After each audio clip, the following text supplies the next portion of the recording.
ప్రజా యుద్ధ నౌక గద్దర్ విగ్రహాన్ని ఏర్పాటు చేస్తే బలవంతంగా పోలీసులతో హెచ్ఎండిఏ అధికారులు కేసులు పెట్టిస్తూ విగ్రహావిష్కరణ అడ్డుకోవాలని చూస్తున్నారన్నారు తెల్లాపూర్ కౌన్సిలర్ కొల్లూరు భారత్. విగ్రహావిష్కరణ చేసేంత వరకు ఆమరణ నిరాహార దీక్షను విరమించేది లేదంటూ విగ్రహం వద్ద దీక్షకు దిగారు.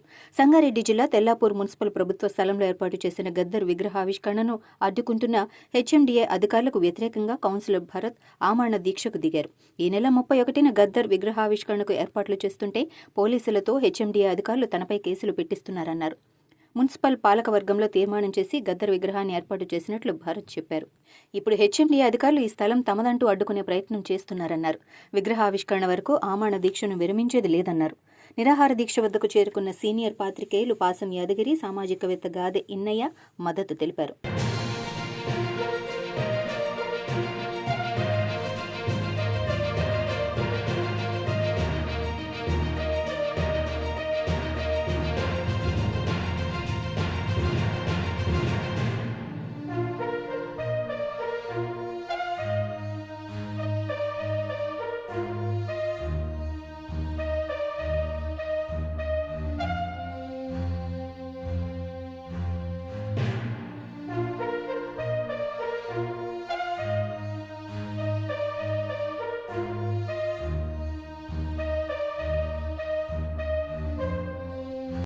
ఇక్కడ మన తెల్లాపూర్ గ్రామం నుంచి 50 సంవత్సరాల అనుబంధం ఉన్నది.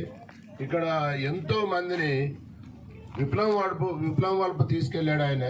మరి అటువంటి గద్దర్ గారికి విగ్రహం పెట్టేటువంటి పరిస్థితి లేదు.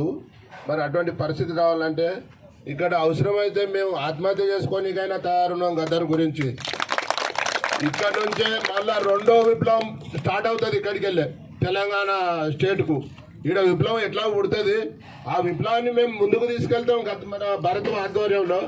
మరి ఆ గద్దర్ గురించి, ఆ విగ్రహం గురించి అతను ఎంతో ఒక నెల రోజుల నుంచి ఎంతో శ్రమించిండు.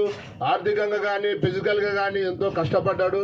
విగ్రహం పెడతామని అంటే మన తెలంగాణలో ఎన్నో భూములు అక్కడ అన్యాక్రాంతానికి గురవుతున్నది. పెద్ద పెద్ద బిల్డర్లంతా గవర్నమెంట్ భూములు లాక్కొని విల్లాలు అమ్ముకుంటున్నారు. మరి అటువంటిప్పుడు గద్దర్కు ఇటువంటి విప్లవ వీరునికి విగ్రహం పెట్టేంత ఒక ఎకరమో 2 ఎకరాలో లేకపోతే 10 ఎకరాలో వనం పెట్టే అవకాశం కల్పించట్లేదు. మరి ఇది ఆల్రెడీ ఇది సీఎం దృష్టికి వెళ్ళిందా లేదా, దీంట్లో వల్ల భారీ ఎత్తున కుట్ర చేస్తున్నారు ఏంది? ఎందుకంటే ఇప్పుడిప్పుడే భరతనాట్య అయినా డెవలప్ అవుతున్నాడు. అతనికి ఇప్పుడే మరి ఈ విధంగా చేస్తే రేపు ఫ్యూచర్లో ఏ విధంగా ఉంటుంది? అందుకే ఇక్కడికి వెళ్ళే విప్లవం పుడుతుంది. మిత్రులారా, మరి ఆయనకు మన అందరం కలిసి మద్దతు తెలపాలి. అవసరమైతే నేను ఇక్కడ ఆత్మహత్య చేసుకోనికైనా రెడీగా ఉన్నా. గద్దర్ గురించి కల్పించింది, సాయం చేసింది. మరి ఈ దృష్టి మరి వారి గవర్నమెంట్ దగ్గరికి తీసుకెళ్ళిందా లేదా, మరి దీనికి ఎవరు అడ్డుపడుతున్నారు మరి అనేది ఒకసారి మనం తెలుసుకుంటే బాగుంటుంది.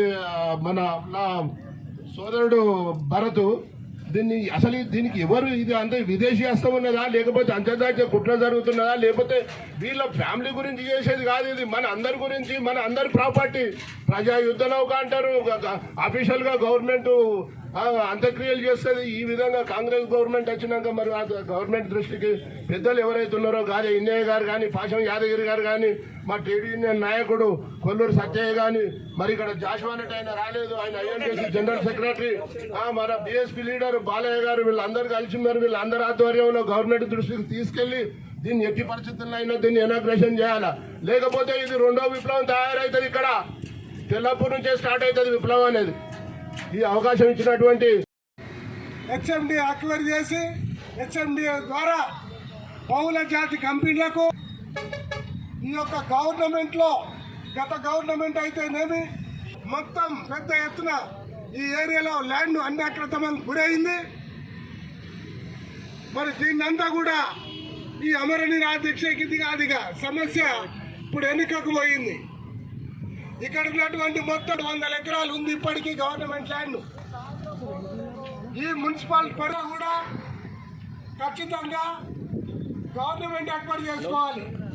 హెచ్ఎండిఏ పరిధిలో ఉన్నట్టుంటే అక్కడ మయం సైక్ 100 ఎకరాలల్లో గతంలో ప్రయోజనాలకు అనుకూలంగా కాకుండా వాళ్ళ సొంత లాభాల కొరకు ఇచ్చినటువంటి ప్రభుత్వాలు మరి ఎవరి స్వలాభాల కొరకు పనిచేస్తున్నది? అప్పుడున్న గవర్నమెంట్ అంటే అప్పుడు చేసింది. మరి ఇలా ఉప ముఖ్యమంత్రిగా ఉన్నటువంటి పట్యాల గారు మరి ఆయన ఆదేశాల మేరకే ఆయన ఇచ్చిన మాట ప్రకారమే వాళ్ళు విగ్రహావిష్కరణ చేద్దామని దాని కార్యక్రమం చేశారు. మరి కొంతమంది పేర్లు లేకపోవడమా లేకపోతే ఎవరు కుట్ర చేస్తున్నారు అనేది ఇది చాలా బాధాకరమైనటువంటి విషయం. కాబట్టి దీన్ని ఆటంకపరచొద్దు, కార్యక్రమాన్ని కొనసాగించాలి. ఆయన నిరాహార